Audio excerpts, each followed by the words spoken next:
hindi magkakakilala. Ano ba kaya ng... Mga dayuhan din. Tara na kami pa.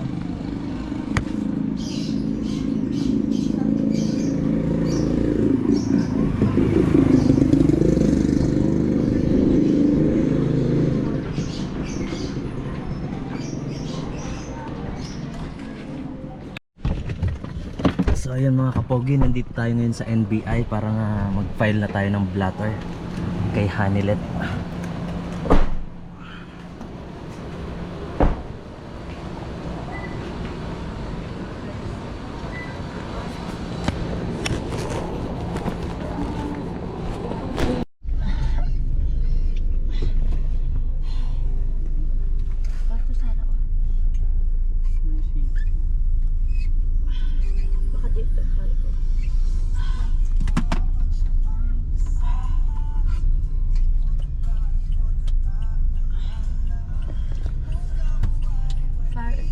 Fire station.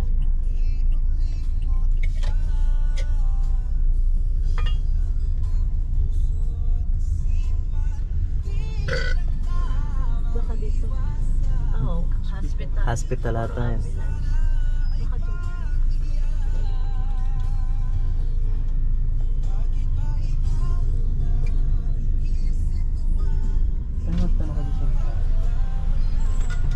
Ate, good morning po. Ate, saan po yung munisipyo ng Olongapo? Ay, yung pinaka-munisipyo po. Saan po? Building. Kami registration po ng mga business. Ng business.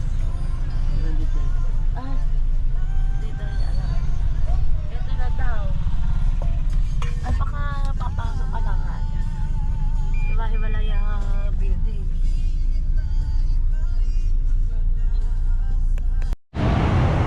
So ngayon guys, papunta kami ngayon dito sa Olongapo City Hall para nga i-verify yung kanyang mga business permit.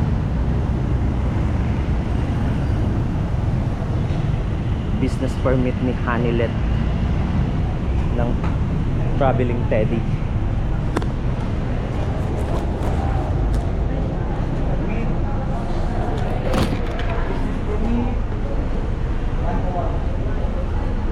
Welcome, ma'am. Morning.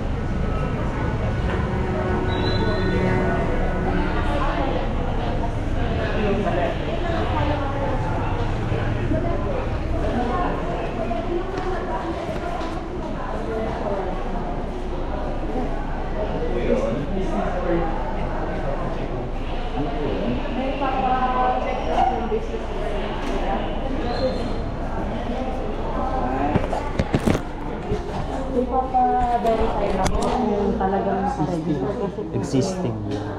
kami ay mukhang budol. May bookkeeper po eh. Pa? Bookkeeper.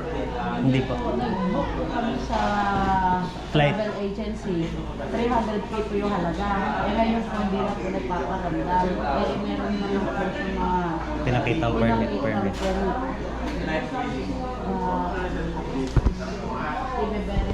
Boss, yes. I-verify lang daw sila. Ayan po. Sir, ipapag-verify lang po namin kung talaga registered itong travel agency na to. Nag-book po kasi kami sa kanya. Eh ngayon po, hindi na po siya nakakontak. Anong pangalan po?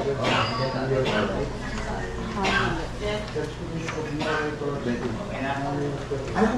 Ano po? Teddy. Travel,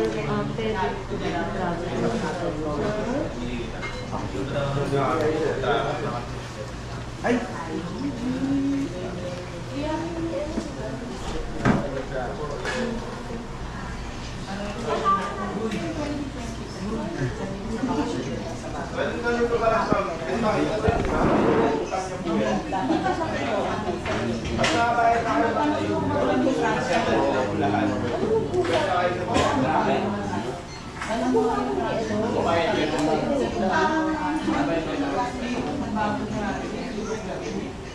May nag-complain na din po. Ako sa akin po si Kuya Coco, kung pwede na yung kanis na para sa dito. Bukas mag-aasap. Ako po, nag-book po ako sa kanya worth 300K. Hindi po. Complainant po kami. Opo. Taga Bulacan po kami. Christine Mirio po. Christine Mirio. Hindi, iba po ang person yung nag... Ngayon na po. Ngayon lang po.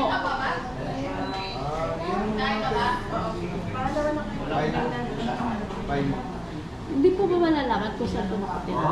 Hindi po ba ito malalaman kung saan siya, taga Nakatira. saan siya? Actually po, nag-investigation sa pamilya regarding po yun. Hindi ko lang makikita. Wala, pero hindi po siya registered talaga. Pero kung magpapakita kami ng identification po. Na po kasi kami natanggap regarding din sa kanila, verify na rin po yan. Tapos na-find out na po na hindi po legit yan. Opo.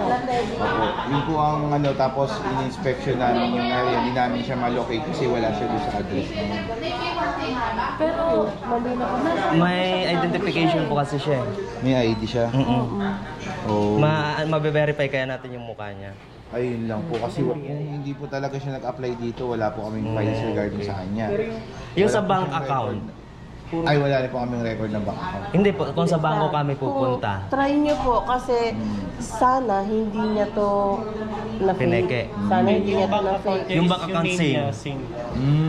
Yung So, Regarding po dun sa kasi hindi po namin alam po kasi talaga yung dito. So kami sa bangko kami Sa bangko po, makikipag-coordinate.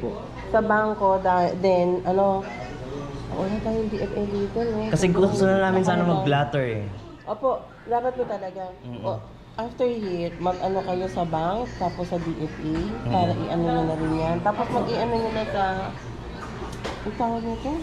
Pablatter? Ipa-blatter nyo na, tapos kung ano yung i-advise ng police, Saan po yung police kung paano station? yung process ng tawag nito, ng para Kailangan magsampa kayo i-NBI ng... namin siya. Yun, ganun po. Ganun po. Ay, pwede rin pala sa NBI. Pwede pong dumiretso Diretso na. na kayo ng NBI, dun sa bank. Yun. Teka, bigyan ko muna kayo ng Kasi alam po, 300 something po yung nakuha sa atin. Wow. Opo. Tapos may kausap kami May kausap kayo na complainant din. Nitong Taga Pampanga February, lang. March lang din siya. 45K na nakuha. Nakuha sa kanya. Ano? Eh ngayon meron siyang... Hindi mo siya pa sa dati? Makapahit mo para ano? Hindi ko kasi sila na... Kasi pinapawis ko. Galing pa lang ako sa labas. Galing pa lang ako sa labas. Di ba nag-drugs ako? sige, Naka-drugs ako. Pero isa na naman, another ano na naman ay yung dati yung Teddy. Expedition. Yung travel insurance. Nadali na naman Ayun sila. na, Sila naman. Parang Ito lang sila. pong October, dapat po flight na po namin ng October 12. Binove niya po ng 18. Kanina umaga po kausap ko siya. Nakakapag-transact pa siya. Hindi niya kinuklose ang travel niya. Trace namin sa Hindi po namin communication matrace sa yun. department. DFA or sa bank. Communicate yung sa mga cellphone po para malocate ko nasaan yung tao. Pagkakausap. Alam kung NBI na yata ang ano niya. NBI. Or sa telecommunication siguro. Oo, sa telecom. Kasi registered na. nakuha sa inyo? 330 ay po. 300. Halos kalahating million. Mga 11 na tao po yun eh. Kahit nag-complain sila sa atin, wala kasi record sa atin. Wala po kasi kami record, wala po kami may reveal sa inyo since nga po, hindi naman puro legit yung permit niya. So, ibig sabihin, hindi po siya dumaan sa amin, hindi siya dumaan sa proseso na nagpasa ng papel. Wala yan. Tapos in-inspection po yung address niya, hindi naman Hindi pa namin nakuha. Actually, yung unang case niya, pinorward na namin sa legal. Opo. Legal na yung... May update din po kayo doon. Wala Wala na. pa eh. NBI dapat ang ano nyo dyan eh. No, NBI no. NBI kayo mag-complain. Kasi walang record dito sa amin. Kasi hindi naman namin alam kung nasaan siya. Kasi kausap namin siya, kakahatid lang daw niya ang anak niya sa school. Along the way, kausap namin. Tapos meron siya- Nagre-rebook na naman siya, nagre-rebook kasi supposedly bukas na naman yung Yung flight. flight, sabi niya sa 24 na lang.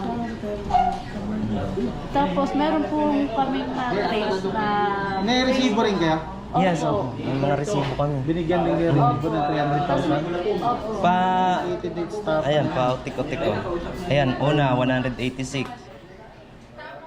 Ayan, nakapangalan Ano niyo din. po ini-issue yan sa inyo online? Online, sinesend lang po. Hindi po kayo nag-meet person. Ano yan? Ito yung, ano naman niya, invoice niya. Kahit representative.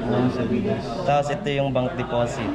Tapos 2 tao yung dinepositohan namin. Tao siya na may asang account. BPI tsaka Bonita. Sa pangalan niya. Yung isa po, yung sa PCI, sa pangalan ni Hamlet. Yung kung sabi niya na yung Ayan ba? Edrin. Hindi naman ganon. Di damay din yun. Opo. Tapos po, meron kami naka-chat na DJ dito sa Olongapo. Si DJ... Hipolito. Oo, Hipolito. Kilala niyo po yun? DJ Jack. Jack. Opo. Nare-regulating na po. Sabi niya po, kakabook lang niya last week dito sa travel agency. Kasi nakita ko po, lagi po siya Ayan, nagla-live Edrin sa Bonilla. travel agency. Ano Kaya pangalan? sinubukan ko po siyang i-message. Sabi ko kung connected Edrin. pa siya sa owner nung ano. Edrin Bonilla. Facebook account mo. Pero hindi siya po. Kasi na ano din na. Hindi, ang pinaka-last option na lang natin talaga, bangko. Kasi ang tao hindi na makakapag-open ng account ang walang identification. Tama. Kasi sa amin talaga hindi po sila render pero malabo. And ano, kailangan makapag-file tayo ng blatter. Kasi sa amin kahit mag-file kayo, wala rin naman kami magagawa dahil wala kaming permit Record. niya, wala siyang record. Hindi siya legit na ano. Na business talaga. Business Kung sa dito. amin magbabase. Kaya ang kailangan yung pag-filean NBI, yung resibo siguro legit siya sa BIR, hindi natin alam. Eh, i-verify din namin. Di ba? Kasi meron siya resibo eh. Pero sa amin, as far as our concern, yung permit niya, Peke. fake. Hindi galing sa amin. Yung Hindi po gasolina. namin siya na-issue ng Hindi namin siya na-issue ng permit. Kasi may nag-complain na rin yan. Pangalawa na kayo. Paray. Ate G, pawa na lang yung kay mama.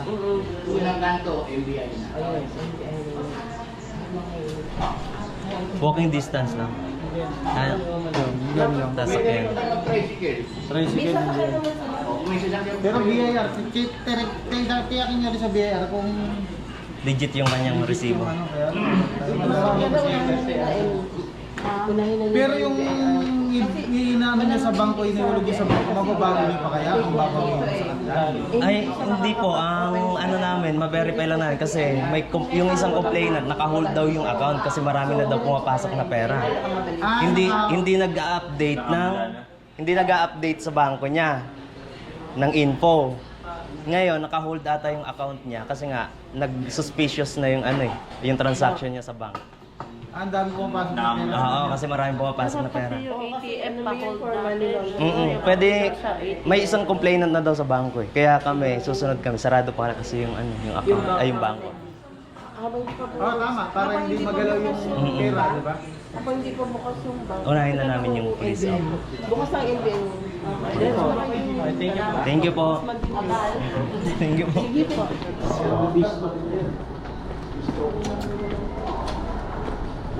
Saan ka umihi?